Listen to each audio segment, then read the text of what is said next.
Et bien salut à toutes et à tous, c'est Shadow Game, on se trouve pour une nouvelle vidéo, j'espère que vous allez bien, moi ça va super. Nouvelle GDC au rendez-vous, je vais vous montrer plusieurs gameplays et avant tout, je vais vous montrer les améliorations qu'il y a eu dans mon village entre cette vidéo-ci et mon avant-dernière. Donc vous pouvez voir que j'ai fini mes murs 8, enfin, là j'attaque les murs 9. J'ai eu mes deux Arc-X niveau 3, ma reine est en train de passer niveau 13. J'améliore les deux propulseurs et j'ai ma dernière Tesla 7 demain. Après je vais améliorer mes pièges squelettiques, je pense, dès que j'aurai lancé mes deux propulseurs d'air niveau 5, ce qui est le max pour HDV9. Donc voilà, j'ai pas mal avancé, donc voilà. J'ai bientôt HDV9 quasiment max, donc je vais mettre tous mes murs 9. Je pense pas en mettre 10, et puis dès que j'aurai tous mes murs 9, je passerai HDV10 je pense. Donc voilà, je vais tout de suite vous montrer la GDC. Il y a actuellement 28 à 16 pour nous.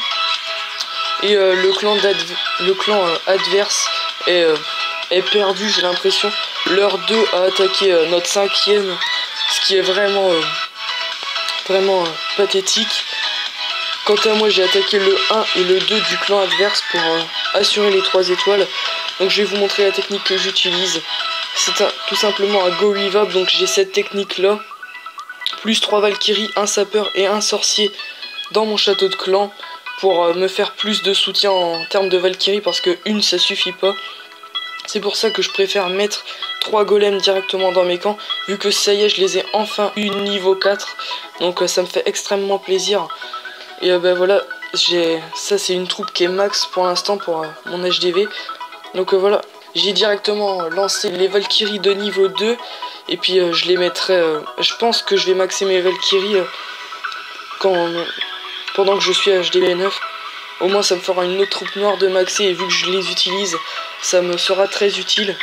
Donc voilà, là j'avais ma reine niveau 12, elle venait juste de se finir, donc pile poil pour que je puisse faire mon attaque. Donc ça m'a aidé. Je sais pas si j'aurais fait 3 étoiles sans, mais en tout cas c'est bon, j'ai fait le 3 étoiles, et c'est ce que je voulais. Parce que si je faisais le 3 étoiles, de toute façon, c'était quasiment sûr qu'on gagne, vu que le numéro 1 d'en face avait vraiment des troupes vraiment très basses. Il avait que les golems de niveau 1. La seule troupe noire max qu'il a, c'était ses cochons.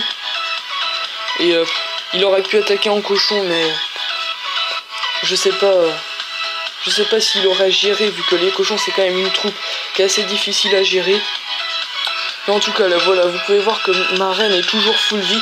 Elle est restée full vie pendant le long de l'attaque. Donc les golems et les valkyries ont bien tanké. Donc la reine a été parfaitement protégée par mes troupes.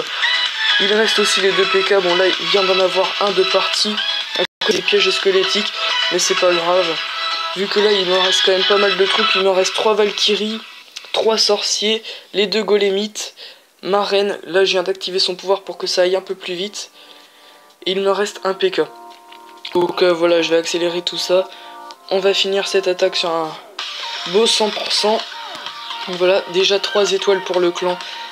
J'étais content de mon attaque. C'est sûr que en termes de ses défenses, il avait des défenses d'HDV8 avec bien sûr les défenses supplémentaires qu'on débloque quand on passe HDV9. Mais ça reste un beau gameplay, je trouve. Donc je vais attaquer le numéro 2 d'en face, qui était un HDV8 max, à part ses murs bien sûr. Donc la même technique. Et donc, je mets les golems et les sorciers par la suite. La procédure habituelle. Le petit sort de rage pour enrager les sapeurs, comme ça ils vont bien pénétrer dans le village. Vous pouvez voir qu'ils ont quand même détruit pas mal de couches de murs, et ça m'a beaucoup aidé. Donc voilà les golems qui tankent bien. Et puis ensuite j'ai envoyé mes Valkyries et mon roi, vu que là j'avais pas ma reine, vu que je venais de la lancer niveau 13. Donc avant d'améliorer mon roi, je mets déjà ma reine niveau 15, parce que je trouve que c'est quand même plus important. Une reine niveau 15, ça commence à faire du bon travail, je trouve. Donc voilà, là j'ai remis un sort de rage au milieu pour que ça puisse aller un peu plus vite. Là toutes mes troupes étaient au centre, et vu qu'il y avait pas mal de bâtiments sur les côtés, j'ai eu un peu peur pour le manque de temps, mais au final ça a été plus vite que ce que je pensais. Donc là mon roi qui va perdre un peu de vie, et j'avais oublié qu'il avait son sort, mais je l'ai mis à la dernière seconde, donc c'est passé. j'ai accéléré un peu tout ça le temps que mon roi détruise le mur, donc c'est bon. Là la tour des archers qui tape encore le roi, et là je vais activer son pouvoir dans ces zones là normalement. Voilà, là j'ai activé le pouvoir du roi, et là les sorciers, la Valkyrie et les golems et d'archers qui font le travail en haut pour les bâtiments qui restent à détruire. Donc voilà, là toutes les troupes se ramènent en haut, et bien sûr on va finir ça sur un 100%. Donc j'avais pas ma reine, donc voilà, c'est comme si j'étais HD8 avec les 20 places supplémentaires dans mes camps. Donc voilà, j'ai fait un 6 étoiles, j'étais content de ma GDC. Et je vais vous montrer un dernier gameplay, et ce sera celui de Branlette Big Mama. Donc voilà, peut-être qu'il regardera la vidéo. Donc il a attaqué un HDV8 quasiment max, il manquait juste les canons 10 et les murs. Sinon tout le reste était maxé, à part ah non, il y a la moitié des tours d'archer qui ne sont pas max, mais c'est pas très grave, ça reste un bel HDV8 et il a fait le 3 étoiles, donc c'est ce qu'il fallait faire.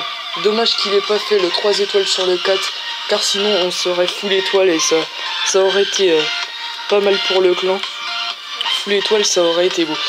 Donc voilà, Branlette qui est vraiment un bon HDV8. Il a toutes ses troupes au max, son roi est au max, il est en train de finir ses murs de niveau 8, donc vraiment c'est un très bel HDV8. GG à toi, il a ses cochons 4, ses golems 2, toutes ses troupes noires sont max, ses troupes avec l'élixir aussi. Donc vraiment il a fait son taf, donc il maxe son HDV, et c'est vraiment ce qu'il faut faire pour pouvoir prendre un bon départ pour le prochain HDV. Quand vous l'améliorez, c'est vraiment ce qu'il faut faire. Moi j'avais pas maxé mes murs 8 quand j'étais HDV 8, mais ça m'a pas posé vraiment souci, vu que j'ai dû les finir en 7-8 jours, donc ça m'a pas pris énormément de temps, vu que en boostant les casernes vous faites des bonnes sessions à 4 millions, et ça va plutôt vite. Moi généralement j'attendais d'être full avant de les lancer, comme ça je pouvais en mettre 16 d'un coup, et c'était vraiment mieux que d'en mettre 2 par 2, je trouve. Au moins on voit bien la différence. Et voilà, donc là dans son attaque il reste un golem ici qui est en train de se faire soigner. Donc là le sort de guérison qui ne fait plus effet. Il avait un dragon dans le Shadow Clan, donc je sais pas pourquoi, mais il a pas énormément servi. Je pense que même sans le dragon ça serait passé, vu qu'il reste les 2 PK des sorciers qui vont éliminer les défenses. Donc c'est plutôt bon. Voilà, là la tour d'archer qui focus un golemite, et d'un seul coup elle va focus les sorciers, mais elle en a détruit aucun. Et là les sorciers qui vont faire le taf, et voilà, de toute façon même sans le dragon ce serait passé. Donc GG à toi Branlette, c'était une très belle attaque. Il reste encore les 2 PK, donc là ça serait passé quand même, ça serait passé crème. Donc même avec un golem sur le côté qui a servi que pour la moitié de l'attaque, c'est passé. Donc il a géré en ce qui s'agit de son attaque. Et voilà, sur ce, ça va être la fin de la vidéo. J'espère que cette vidéo vous aura plu. N'hésitez pas à lâcher un like et à vous abonner, ça me fera extrêmement plaisir. Sur cette GDC, bon, on va se laisser. Salut à toutes et à tous, c'était Shadow Game.